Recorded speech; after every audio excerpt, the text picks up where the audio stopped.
hike. For those of you that are just listening online, I just threw a football towards the camera, and nobody died in the making of this Cornerstone connection. Well, hey, I'm Mark. Hey, really glad you're joining us. I was thinking this week, I was reminded of an old friend I had. I never played football, you see. I didn't. I was a kid making PowerPoints in high school. I'll just be honest with you about that. But this guy, who was my buddy, he did play sports. He played college ball. He told me one time we're having this conversation. He's a great Christ follower now, but he said, when you're playing the game, when you're playing football, the number one person that you're there to impress, the one who defines whether or not you are great on the field, it's not yourself, it's not even your fellow players. Ultimately, it's the coach. Ultimately, it comes down to the coach, and what does the coach think of you? And that's who it is that you're playing. And as he and I talked, he was like, our coach as Christians is Jesus. And we want to play life in such a way as to make Jesus proud of us, And he was like, yeah, if I didn't have the hope of Jesus, I would live it up. I would party, I would drink a lot, I would do all of these things that the world says to do, because I would know that I have 80 years and then that's it, right? Then I'm done.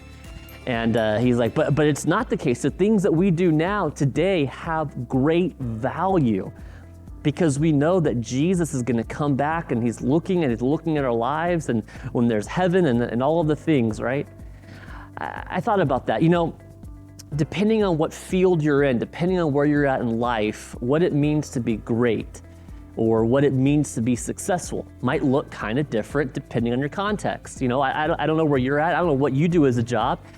Maybe you homeschool your kids. Maybe you're a teacher. Maybe you're in education, or maybe you're a doctor, right? Or maybe you're a car mechanic, or maybe you're a janitor. But what it means to be great or to be successful in your job, number one, we have to figure out who it is that we're trying to impress. And sometimes I've done a better job of that than other times, but that was something that I definitely learned, being in the military, and I would have different bosses. And I needed to figure out what does success look like to them? Because that's gonna help guide so much of my actions if I want to impress them. There were some bosses that were like, it's all about the mission, and I could care less about physical fitness or whatever, just pass your physical test.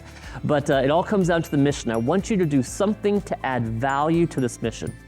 And then I had some bosses that were the exact opposite. They were like, the mission doesn't really matter, right? It doesn't matter. It all comes down to physical fitness and physical readiness. And so it comes down to how many push-ups and sit-ups and how far can you run. So yeah, I had to kind of figure out, okay, who am I trying to impress here? And I was dating at one point in my life a beautiful girl named Rachel, who's now my wife, and she's perfect and I love her.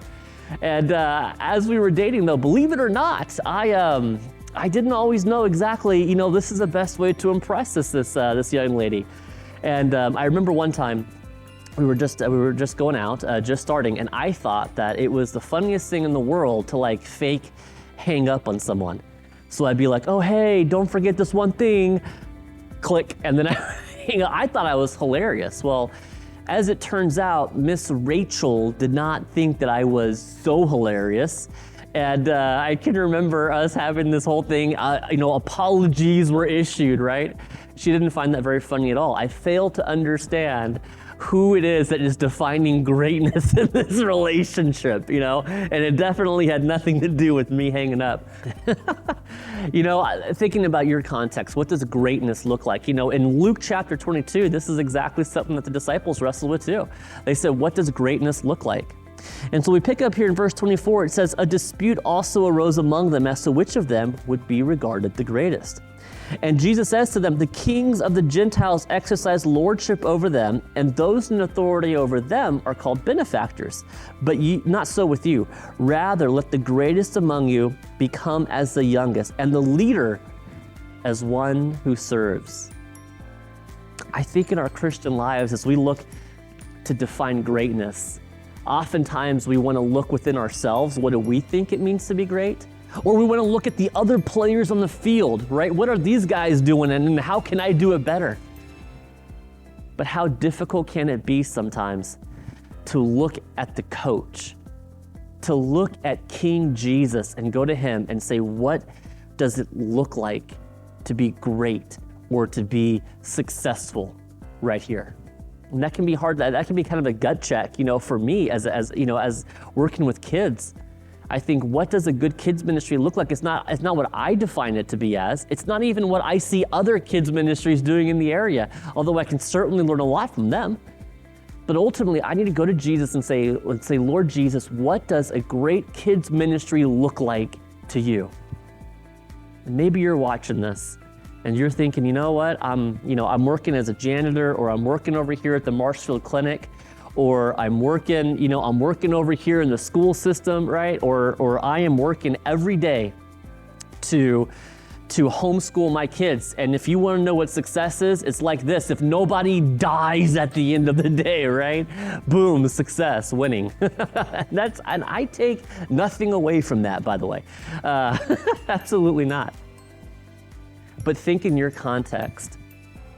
Think about, what does it look like to go to Jesus and say, Jesus, what does it mean to be great right here?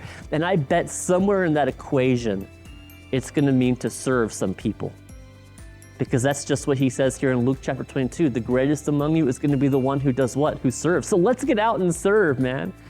Absolutely. Well, hey, thanks for watching. And I hope you have a great week and continue to pray and to seek after the Lord to find out exactly how he wants you to lead every day of your life. See you next time.